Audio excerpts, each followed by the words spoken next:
The hidden power of the British monarchy. A royal mystery unveiled for centuries, the British monarchy has stood as a symbol of tradition, dignity, and continuity. But beneath the dazzling crowns and grand palaces, is there a deeper, more secretive influence at play? What if the royal family's power extends far beyond what the public is led to believe? Many assume that the monarchy is purely ceremonial, with real political and economic power resting in the hands of elected officials. But historical records, investigative journalism, and leaked documents suggest otherwise. Could the royal family be a hidden force shaping laws, controlling media narratives, and wielding influence over national security? Buckle up, this might just change the way you see the British monarchy forever.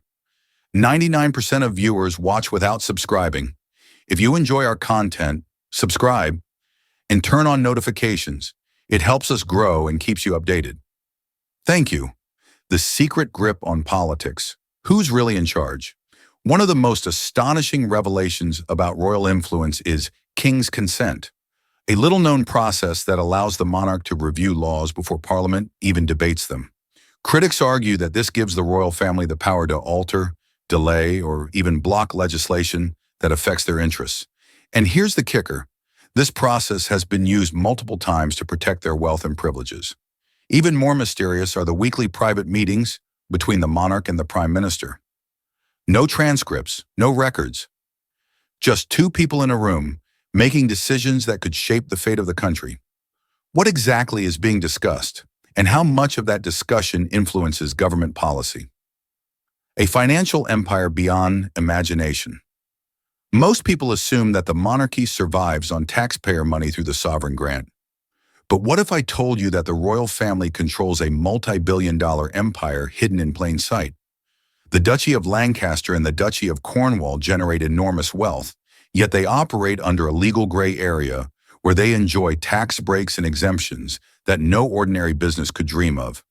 Leaked documents, including the famous Paradise Papers, suggest that royal investments extend to offshore accounts and secret financial dealings. How much money is truly hidden behind the golden gates of Buckingham Palace? And more importantly, why isn't the public allowed to know? The media's royal leash, controlling the narrative. Have you ever noticed how some royal scandals vanish from the headlines almost overnight? The relationship between the monarchy and the British press is far from ordinary. While newspapers thrive on royal gossip, there are certain lines they dare not cross. Many journalists have spoken of subtle pressures and even direct interventions when covering certain royal stories. When a major scandal involving Prince Andrew and Jeffrey Epstein surfaced, there were attempts to limit the coverage and control the damage. If the royal family is just a ceremonial institution, why does it hold such a sway over the media? Who decides what the public gets to see and what must remain in the shadows? Royalty and intelligence. A special connection? The British monarchy has always had an unusual relationship with intelligence agencies like MI5 and MI6. While it makes sense for national security to protect the head of state, there have been whispers of deeper ties, ones that extend into classified operations and political maneuvering. Take, for instance, the case of the Duke of Windsor's alleged connections to Nazi Germany. Documents related to his controversial activities remain restricted to this day. Why? Could it be that the monarchy has secrets so explosive that even decades later they must remain buried? Above the law, the royal legal shield. Here's something few people know. The reigning British monarch cannot be prosecuted. That's right.